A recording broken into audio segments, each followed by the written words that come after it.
Jadi kalau kita melihat misalnya dari alutsista saja, kan beda-beda. Yang dimiliki oleh Singapura, dimiliki Australia, dimiliki oleh Jepang, Indonesia, beda-beda. Dan juga bukan kita mengetahui, oh misalnya alutsista A ini ternyata ada kelebihan kekurangan dan seterusnya. Tapi itu bukan merupakan sasaran, karena yang lebih penting sebetulnya adalah bagaimana kita dengan alutsista yang berbeda, dengan level yang berbeda, kita bisa kerjasama. Dan kalau saya lihat tadi di akhir latihan dari US Marine Expeditionary Unit dan elemen dari TIFIB dan infanteri marinir kita, sangat terasa betapa mereka ini kemudian menjadi dekat, walaupun ngomongnya kurang, karena memang bagi kita nggak penting. Kita berharap semua bisa, dan mudah-mudahan dari interaksi tadi anggota kita, mereka juga bisa menjalin persahabatan. Itu tujuan utamanya, lebih ke interaksi dan menjalin pertemanan. Jadi itulah kira-kira Mas yang kita ingin dapatkan dari latihan ini. Nanti kita akan tanya ke masing-masing titik latihan, baik dari pihak Amerika, Australia, Jepang, Singapura yang terlibat maupun dari observer dari 13 negara ini. Apa sih yang mereka lihat, apa yang bagus, apa yang perlu kita tingkatkan tahun depan, dan seterusnya. Sebetulnya Pak, kalau dari tempat latihan itu kan memang merupakan tempat-tempat latihan yang biasa kami gunakan. Jadi untuk Super Garuda Shield tahun 2022 ini kami menggunakan 3 lokasi. Satu adalah di Batu Raja. Batu Raja itu bagian dari Sumatera Selatan, tapi paling selatan. Itu adalah daerah latihan terbesar Angkatan Darat. Luasnya kira-kira 42.000 hektar di sana. Dan dari dulu kita sudah melakukan latihan di sana. Kemudian daerah latihan kedua adalah di Kalimantan Timur, di selatannya Balikpapan. Namanya daerahnya Amborawang. Di situ juga, tapi lebih kecil. Nah, makanya di sana field training exercise yang dilakukan di sana juga skalanya lebih kecil, karena yang terlibat hanya satu kompi, baik dari pihak Indonesia maupun dari Amerika. Nah, selain materi darat, kita juga tahun ini menggelar materi laut dan udara. Dan itulah yang kita lakukan di area Dabo Singkep. Nah, ini sama juga Pak. Area Dabo Singkep ini adalah daerah latihan Angkatan Laut sejak tahun 82 yang lalu. Luasnya kalau untuk di darat sini 18.000 hektar, termasuk area lautnya. Dan memang sudah sering dilakukan latihan, baik melibatkan kapal, Navy ship, maupun Marine, sampai dengan pendaratan, sampai dengan live fire di sini. Jadi sebetulnya kalau kita melihat pemilihan lokasi, tidak ada alasan apapun kecuali memang tempat-tempat latihan yang memang biasa kita gunakan, karena hubungannya dengan keamanan yang melibatkan live fire, peluru tajam itu kan nggak bisa kita coba-coba. Jadi harus di tempat yang memang biasa kita lakukan dan secure. Materi baru ini memang terus terang kita baru lakukan, karena itu kan merupakan hasil pembicaraan dari kedua belah pihak sejak tahun lalu. Perencanaan maupun pertemuan itu dilakukan 3 kali, mulai dari namanya IPC itu Initial Planning Conference, itu tahun lalu, kemudian Middle Planning Conference awal tahun ini, dan Final Planning Conference kira-kira sebulan lalu. Nah, jadi ini materi-materi yang baru juga, karena apa? Karena memang kita ingin melihat interoperabilitas, termasuk juga interaksi personil yang kita gunakan ini bagaimana di lapangannya.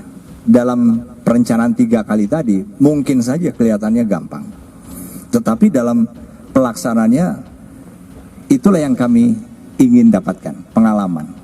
Jadi tidak semuanya sebetulnya mulus sesuai dengan rencana. Seperti misalnya mulai dari co-deployment, itu 2 hari yang lalu. Cooperative deployment itu melibatkan ada 7 Navy ship, kapal, yaitu 2 dari Singapura, RSS Supreme dengan RSS Resolution.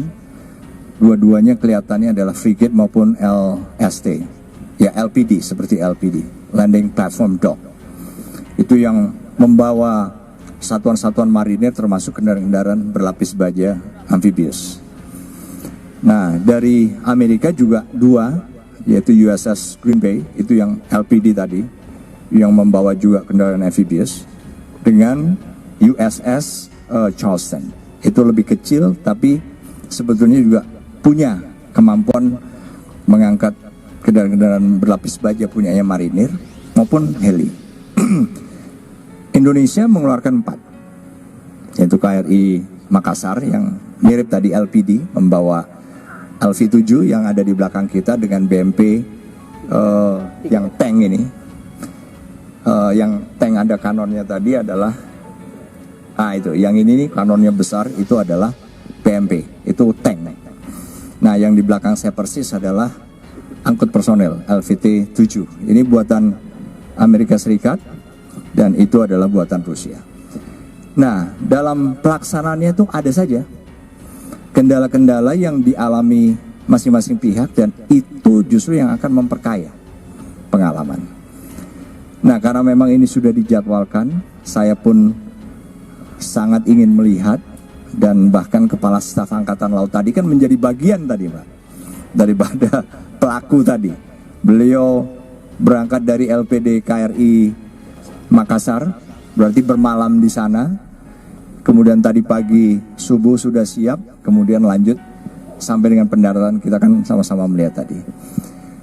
Karena memang yang paling penting adalah kesempatan untuk barengan, itu bahasa sederhananya, Mbak.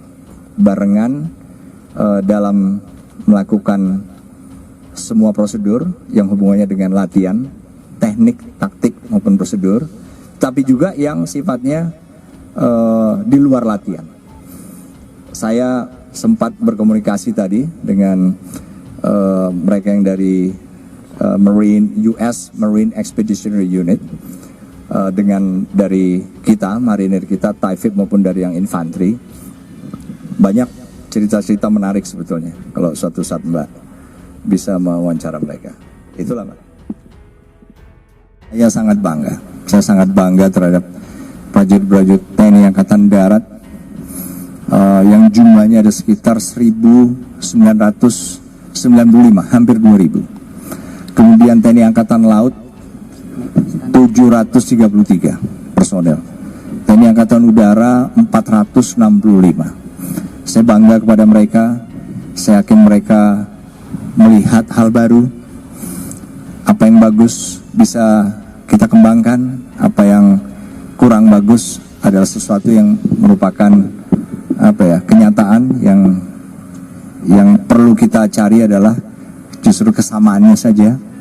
Dan yang paling penting, saya yakin mereka belajar sesuatu sehingga saatnya mereka-mereka yang muda ini, Mbak, yang sekarang terlibat, mulai dari perwiranya yang sangat muda, tadi di belakang saya ada Letnan 2, Letnan 1, prajurit termuda ada yang prajurit 1, bahkan prajurit 2 mungkin, 10, 15 tahun, 20 tahun ke depan, saya yakin mereka akan tumbuh menjadi prajurit-prajurit yang punya keinginan untuk selalu berteman.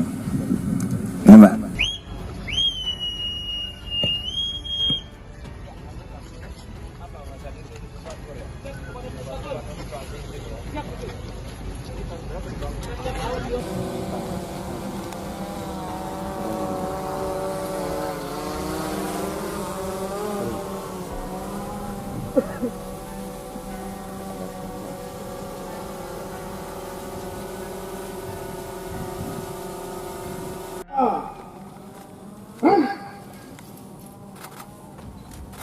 Tegak.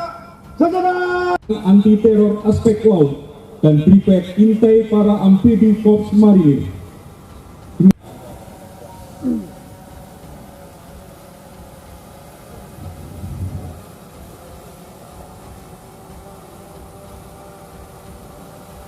Mengikuti ya.